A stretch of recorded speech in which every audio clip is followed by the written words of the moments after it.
Nós temos trabalhado desde o começo do mês de abril sobre a mensagem, o tema da mensagem, das mensagens, a série de mensagens, os mais felizes.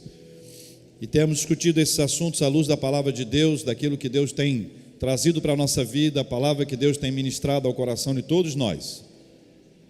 E temos procurado entender quais são as razões que permitem que uma pessoa cristã seja mais feliz. Há felicidade no cristianismo a despeito das suas lutas, problemas, dificuldades. Há felicidade no cristianismo a despeito de suas perseguições. O que faz um missionário, um pastor, uma irmã, um irmão ser perseguido pela sua fé e manter a sua fé acesa, apesar de todas as provas que ele passa na sua vida espiritual, na sua vida física, apesar dos riscos de morte, apesar das terríveis questões que os afligem, e ainda assim manter o sorriso nos lábios.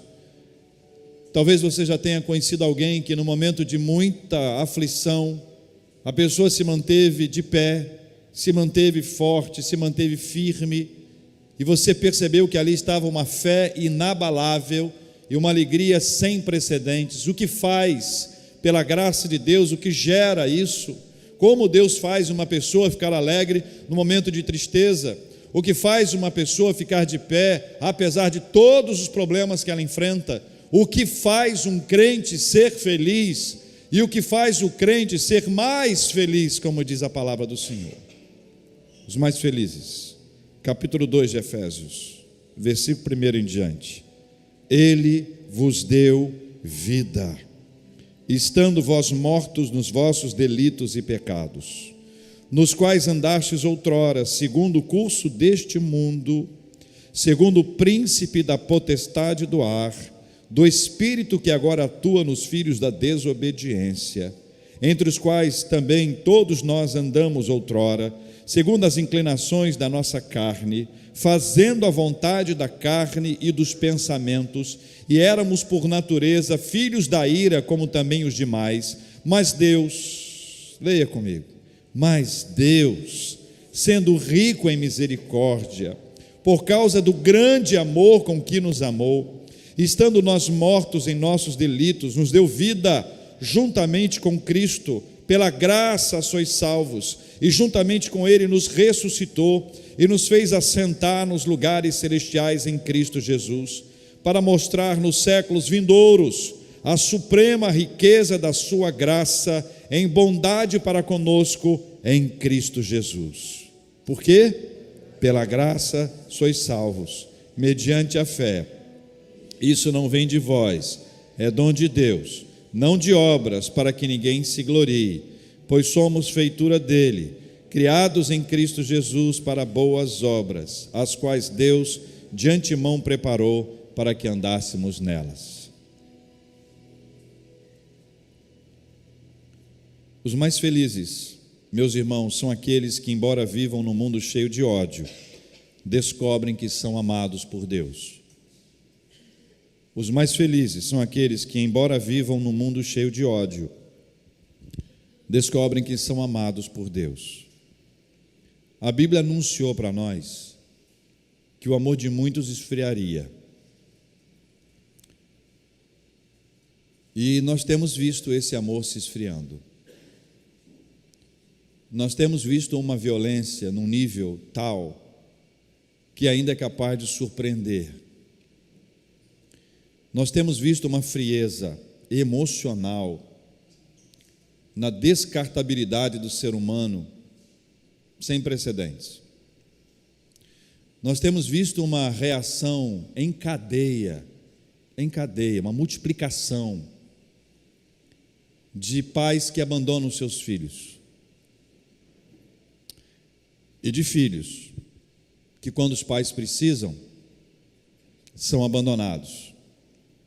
Nós temos visto um número de netos capazes de abusar da pouca saúde financeira dos seus avós.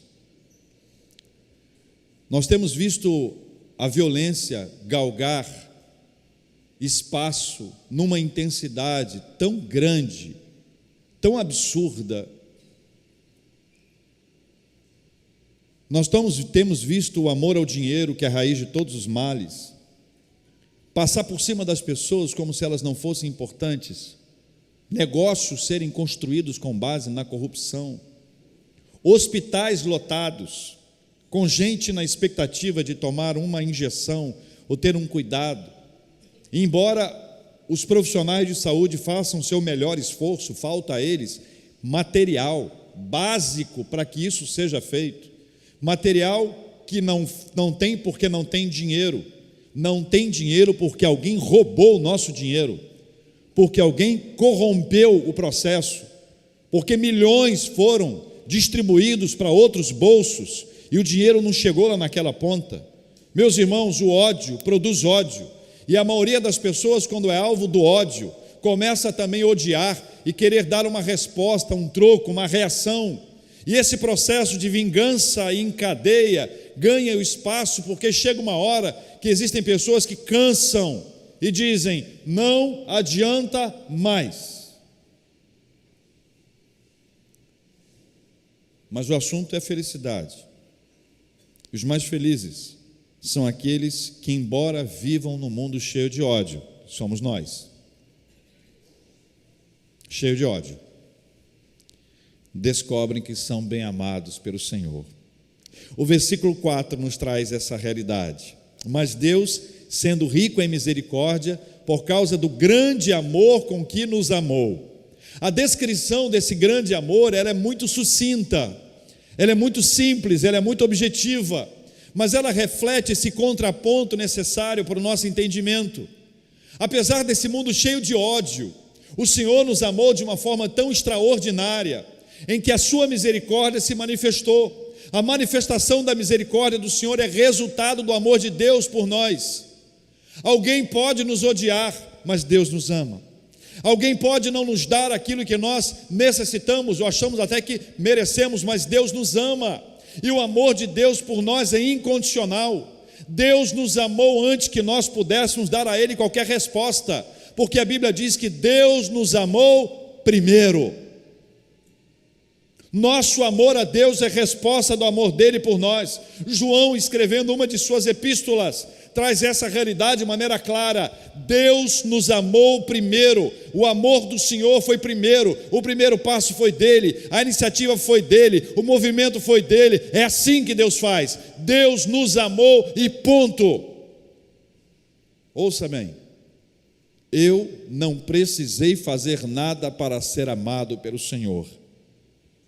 É por isso que o amor dele nos constrange. É por isso que o amor de Deus nos constrange. O amor de Deus por nós é gratuito. O amor de Deus por nós Deus nos ama porque Ele nos ama. Deus nos ama porque Ele é amor. Por isso nós somos bem amados pelo Senhor. Ele olha para a gente não porque a gente acerta todas, porque a gente é legal, não, Ele nos ama por causa do seu grande amor. A intensidade do seu amor o leva a nos amar, apesar dos nossos erros, apesar das nossas falhas, e quantas vezes, apesar do nosso próprio ódio acumulado e alimentado no dia a dia da nossa vida. O Senhor é bom e o Senhor nos ama no meio de um ambiente cheio de ódio. Nós devemos lembrar que somos amados pelo Senhor. Irmãos, eu acredito que algumas pessoas, quando se dão conta disso, têm a sua vida transformada, o seu ânimo transformado, a sua perspectiva, o seu ponto de vista é completamente transformado pelo Senhor, porque é assim que Deus age.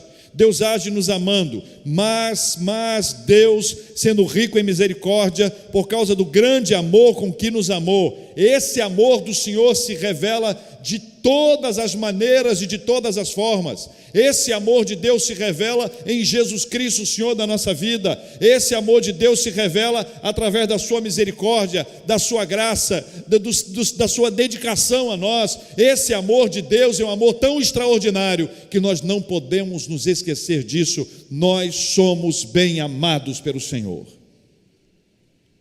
Uma pessoa bem amada, do ponto de vista relacional, é uma pessoa que tem bom humor. Uma pessoa bem amada é uma pessoa que tem disposição para a vida. Uma pessoa bem amada é uma pessoa que tem características especiais que Deus provê a ela. Faça o raciocínio contrário. Uma pessoa mal amada sofre. Uma pessoa mal amada é mal-humorada. Uma pessoa mal amada, ela é chata, ela é enjoada. Ela espezinha a vida dos outros. Ela fica querendo pegar no pé de qualquer pessoa porque ela é mal amada. Espiritualmente, nenhum de nós pode se considerar mal amado, porque Deus nos ama. E o amor de Deus que nos constrange, e o amor de Deus que nos reconstrói, o amor de Deus que nos levanta, o amor de Deus que nos coloca de pé, é o amor de Deus que mostra no mundo cheio de ódio que nós podemos ter uma vida feliz para a glória do Senhor, em nome de Jesus, amém. Segundo, meus irmãos, os mais felizes são aqueles que estavam mortos espiritualmente e foram vivificados por Deus. Pode ler comigo? Os mais felizes são aqueles que estavam mortos espiritualmente e foram vivificados por Deus. A descrição que o apóstolo Paulo faz à igreja de Éfeso é que havia morte espiritual. Mortos nos delitos. É o que diz o versículo 5. No versículo inicial, o versículo 1 fala: mortos os vossos delitos e pecados, mortos espiritualmente. Morto não fala, morto não reage, morto não responde, morto não tem expectativa, morto não tem esperança. Mortos espiritualmente. A Bíblia narra um episódio único, extraordinário, sobrenatural, de um vale de ossos secos. E sob a palavra do Senhor, aquele vale de ossos secos é tomado de vida. E sob a palavra do nosso Deus e Pai, aqueles ossos que estavam ali largados como vale dos ossos secos, eles tomam a vida e a musculatura volta, e o organismo volta, e a vida volta. Porque quem é capaz de nos dar vida espiritual é o Senhor. Mortos nos delitos e pecados só podem ser reconsiderados, só podem reviver, só serão ressuscitados espiritualmente de acordo com a palavra do Senhor e sob a palavra do nosso Deus.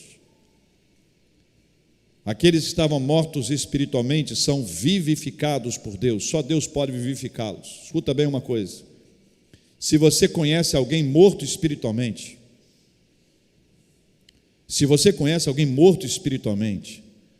lembre-se, esta pessoa só será vivificada pela ação do Espírito Santo de Deus. Ore pelas pessoas, clame a Deus pelas pessoas, creia na intervenção divina, creia que Deus pode realizar o milagre de trazer vida à pessoa que estava morta nos seus delitos e pecados.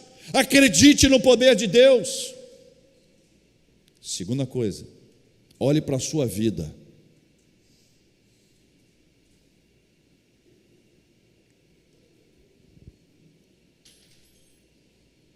É possível que alguém esteja na igreja e morto espiritualmente? Sim ou não? Mesmo? Vou perguntar de novo. É possível que alguém esteja na igreja e esteja morto espiritualmente? Sim ou não? Então, estar na igreja não representa, não significa que a pessoa esteja viva espiritualmente. Então é possível que hoje aqui, e ouvindo esta mensagem, nós tenhamos pessoas que supostamente estão vivas, mas estão mortas espiritualmente. Como é que você está? Os médicos podem nos ajudar. Pode. Quais são os sinais de vida de um ser humano? Como a gente identifica que o ser humano está vivo? Atividade cerebral, coração batendo, respiração. Quando a gente encontra uma pessoa que está na rua, alguma coisa assim, a gente vê os paramédicos ali, eles vão logo para perceber se a pessoa está... E como é que a gente faz isso espiritualmente? Aí os pastores vão ajudar. Como é que a gente faz isso para identificar que uma pessoa está viva espiritualmente?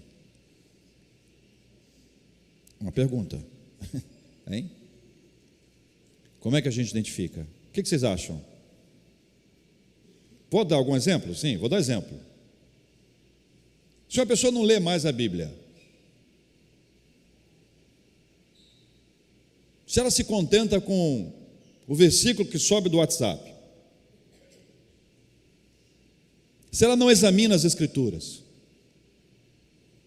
se ela não leva a sério o estudo da palavra de Deus, se ela não desenvolve uma vida devocional, diária, se ela não ora, se ela não clama, se ela não se quebranta, se ela não chora diante de Deus, se quando ela canta e não adora, se ela não louva, se ela não está ali conectada no momento da adoração, do louvor, louvando e glorificando a Deus, você acha que ela está mais para morta ou está mais para viva? Menos pessoas responderam a esta pergunta. Não vou nem perguntar outra vez para não expor. Quando eu falei o sim e não foi rapidinho, mas dessa vez existem alguns sintomas que podem apontar isso. Mas eu quero trazer uma resposta bíblica.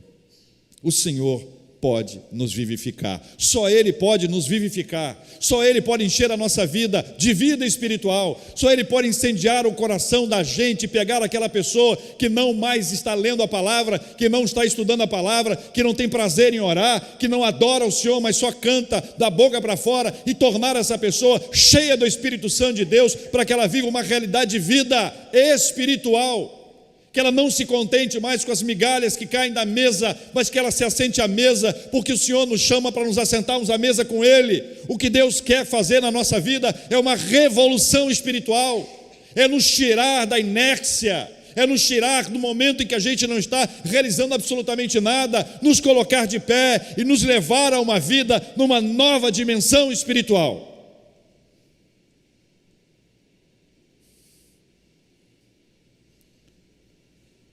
Os mais felizes, leia comigo de novo.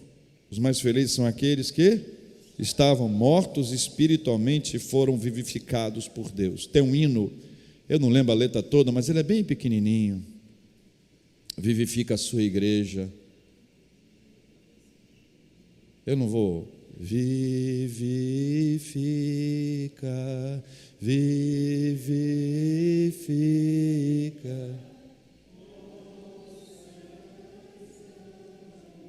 É vivifica ou fortalece? É vivifica mesmo, né? É? Vivifica e fortalece a tua igreja. Gente, vivificação, tornar vivo, erguer-nos na presença do Senhor. Esta é uma ação extraordinária e poderosa do Espírito Santo de Deus. Terceira lição: os mais felizes são salvos pela graça, mediante a fé e não por obras. Leia comigo. Os mais felizes são os salvos pela graça, mediante a fé e não por obras. Paulo explica algo fundamental para o nosso entendimento espiritual. Ninguém será salvo por seu esforço próprio. Ninguém será salvo por sacrifício. Nós seremos salvos, ou somos, ou já fomos, pelo sacrifício de Jesus Cristo, nosso Senhor. É por isso que eu adoro ao Senhor, porque eu não poderia ser salvo se não fosse por meio dele. Eu adoro ao Senhor porque eu não poderia ter a tranquilidade de saber que se eu morrer, na hora que isso acontecer, eu vou morar no céu. Eu independo de uma série de fatores, porque eu creio numa ação generosa, poderosa e anterior de Deus na minha vida, como a Bíblia ensina. Não são os meus sacrifícios ou as minhas boas obras que abrirão as portas do céu para mim. A Bíblia não diz isso. Leia comigo o versículo 7, 8 e 9, Efésios 2, que nós estamos lendo. Vamos? Para mostrar nos séculos vindouros a suprema riqueza da sua graça em bondade para conosco em Cristo Jesus. Por quê, irmãos? Porque pela graça sois salvos, mediante a fé. Isso não vem de vós. É dom de quem? É dom de Deus, não de obras, para que ninguém se glorie. Sabe por quê? Olha só como Deus conhece aquele povo. Aquele povo, se fosse salvo pela sua obra, ele seria vaidoso. Ele traria para si o benefício da salvação. Viu como é que eu sou bom, cara? Estou arrebentando. Viu o que eu fiz? Nós somos assim. A nossa carne é assim. O ser humano é assim. Infelizmente, existem pessoas que fazem coisas boas para serem vistos pelos homens. Infelizmente, existem pessoas que fazem alguma coisa só para ter repercussão. Existem pessoas que só fazem coisas boas se forem vistos, percebidos. E quando não são vistos ou percebidos, eles contam para que outros saibam que eles fizeram aquela coisa boa. Quando a gente faz uma coisa para o Senhor, a gente faz para a glória dele. E quanto à salvação, ninguém pode ser salvo se não for por meio da fé. Ninguém pode ser salvo se não for pela graça de Deus. Eu não fui salvo por meu mérito, mas pelo mérito de Cristo. Eu não fui salvo pela minha graça, mas pela graça do Senhor. A graça do Senhor nos alcançou. Eu estava morto nos meus delitos e pecados. Deus, pela sua graça, resolveu me vivificar. Ele me deu vida, Ele me resgatou, Ele me tirou daquele lugar de morte, Ele me tirou daquele vale de ossos secos, Ele me colocou de pé, Ele me salvou para me conduzir numa vida para glorificar o seu nome. A essência desta fala é: ninguém será salvo pelo que faz e nem pelo que não faz. O centro da salvação não sou eu, o centro da salvação é Jesus de Nazaré. Eu não me salvo, eu não salvo a mim mesmo, eu sou salvo pela graça do Senhor. Quando eu deixo de fazer alguma coisa, eu não deixo de fazer para ganhar a salvação, eu deixo de fazer porque eu já ganhei a salvação. Quando eu faço alguma coisa, eu não faço para ganhar a salvação, eu faço por já ter recebido a bênção da salvação. É isso que move a nossa vida. Os mais felizes são os salvos pela graça, mediante a fé, não por obras. Os salvos pela graça sabem que não merecem a salvação, que são sujos, que são impuros, que são pecadores e que carecem da graça de Deus sobre as suas vidas. Por isso eles se tornam mais felizes, por isso eles se tornam intensamente apaixonados, no melhor sentido dessa palavra, pelo Senhor. São agradecidos, reconhecem a bênção do Senhor, glorificam a Deus pelo que Ele fez. Por fim, meus irmãos, os mais felizes são aqueles que produzem e andam em boas obras. Leia o versículo 10 comigo, por gentileza. Pois somos feituras dele, criados em Cristo Jesus para boas obras, as quais Deus de antemão preparou para que andássemos nelas. Deus nos chama para a produção de boas obras. Eu quero só reiterar um conceito importante para o nosso entendimento. Eu posso fazer boas obras, e devo, mas elas não vão me salvar espiritualmente. O valor delas espiritualmente é porque eu faço para Ele, eu faço por causa dEle, mas as minhas obras não abrem as portas do céu para mim. O que abre as portas do céu para mim é a graça do Senhor. Como resultado dessa salvação, que é um resultado maravilhoso, eu vou produzir boas obras, eu vou andar em boas obras, como o texto aqui diz. As boas obras, elas reproduzirão aquilo que o Senhor tem feito na minha vida, aquilo que Deus tem operado na minha existência. É a ação do Senhor na minha vida que vai me levar, vai me conduzir para esse lugar onde as boas obras vão ser observadas e vão ser vistas. Jesus disse: vós sois o sal da terra, a luz do mundo. É nossa responsabilidade salgar essa terra e iluminar esse mundo com as nossas boas obras. As nossas boas obras refletirão a glória de Deus. As nossas boas obras refletirão o poder do Senhor. as nossas boas obras redundarão em glórias a Deus, as nossas boas obras mostrarão aquilo que Deus tem feito em nós e através da nossa vida, as nossas boas obras apontarão a glória do Senhor. Então, na minha vida espiritual, eu vou produzir boas obras, e essas boas obras não serão produzidas para ser salvo, mas porque eu fui salvo. E alguém que é salvo pela graça do Senhor, ele faz coisas boas, os seus atos são bons, essa pessoa é generosa, essa pessoa é hospitaleira, essa pessoa é acolhedora, essa pessoa é grata. Vou dar uma ênfase aqui no grata, porque existem muitas pessoas ingratas. A Bíblia diz, talvez você não conheça esse texto, a sanguessuga tem duas quê? Duas filhas. Uma é o quê? Dá? E a outra? Dá.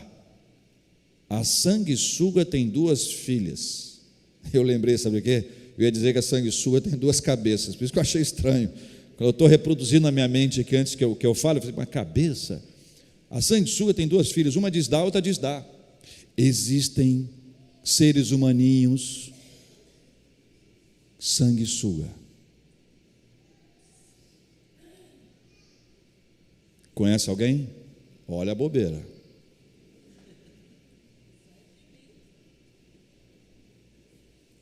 Ingratas.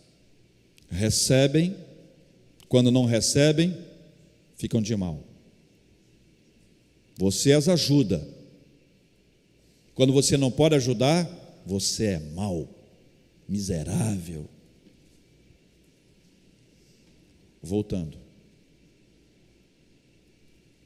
Deus é amor. Na caminhada com o nosso Deus e Pai, você vai ter muitos momentos que você vai orar ao Senhor, e a impressão que vai te dar é que nada está acontecendo. Não seja ingrato. Na caminhada da sua vida espiritual, você vai olhar para o lado e vai ver uma pessoa que fez muito menos que você, se dá bem na sua vida material, e vai bater uma invejinha miserável no cantinho da boca, aquele veneno escorrendo, você doido para aquele carro explodir, para aquela casa ruir, para dar um problema.